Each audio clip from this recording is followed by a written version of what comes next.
Okay. I've never done one of these before, so here it goes.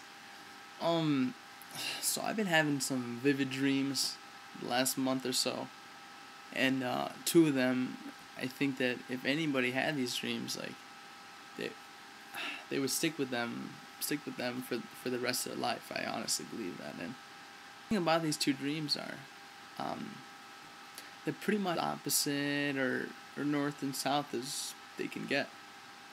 And one talks about the condemnation and the conviction of the world, and one of them talks about the redemption of the world. And you know, I had this first dream, and I woke up with tears, and maybe some of you, when you were a kid or when you were an adult or whatever, have had those kind of dreams. But for me, it wasn't a nightmare. It When I saw it from a big picture, when I saw the world after the dream, it was shocking to see that that really was the actual state of the world for me in my real life. And originally I thought to maybe write out about these two dreams, or gather some people together on a trip or something. And I wasn't able to get enough people together. I figured people wouldn't read the email, so here it goes. This first stream, I'm a student at the University of Michigan, took place in our football stadium. Our football stadium holds about 100,000 people. It's called the Big House, and they're recently finishing an addition to the stadium on one of the sides that allows for a lot more indoor seating, a lot of suites, big glass windows, that sort of thing. So in the dream was my entire junior class, about 10,000 students, all my age. And we were packed in there, and the world was ending.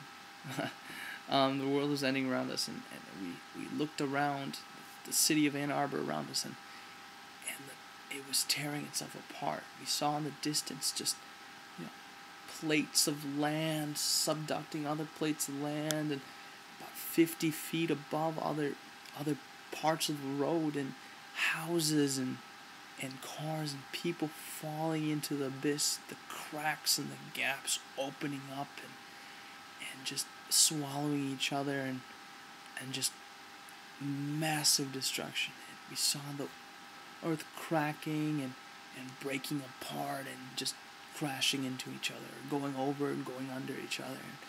And we saw this movement, all around us, and we saw it coming towards us slowly, but surely.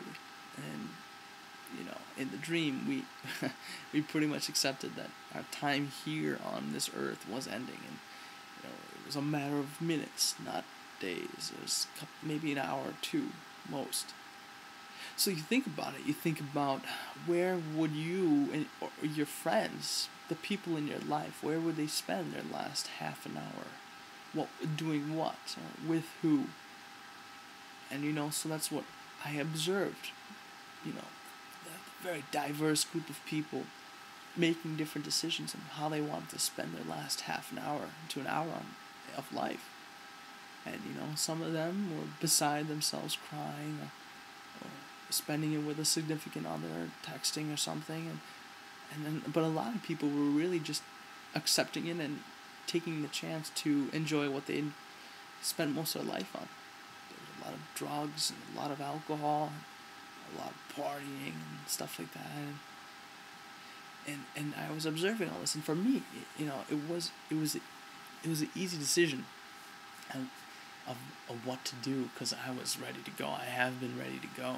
I've been ready for this life to end, and I just think that heaven has got to be so much better than this place, and it's been hard for me to look forward to anything. So for me, it was clear that I was just playing a waiting game, and it was going to be a good ride.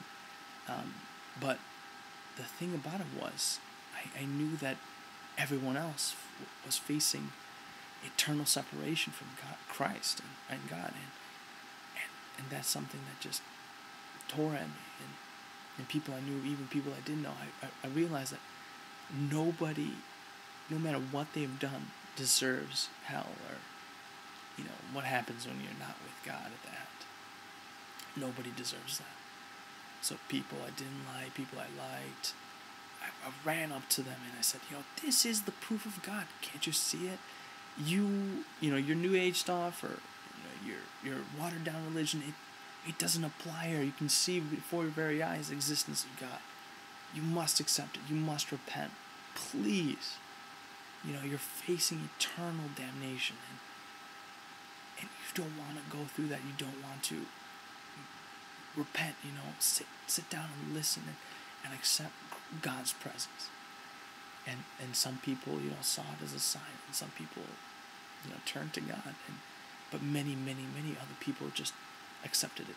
I've lived my life. I've done bad things. I've done good things, and I'm ready to stand for it. I feel like I've done more good than I've done bad, and I'm okay with that. And I've lived a life, and I'm just spending my last half an hour, and no matter where you are on this morality scale, it's just I couldn't get through to some of these people that I had talked to about God before, people that I'd been too scared to talk to about God, and one person in particular who said he wanted to live a life of abundance. And I told him, this life is coming to an end. You must see logically that this is the only way out. This is the only way out. And he just kind of gritted his teeth and said, I can't believe in something like that just because I need to get saved.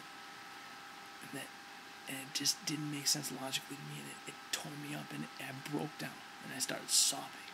And I was a mess. There's tears running down my face, and I was running from group to group, person to person, just begging with them, pleading with them to,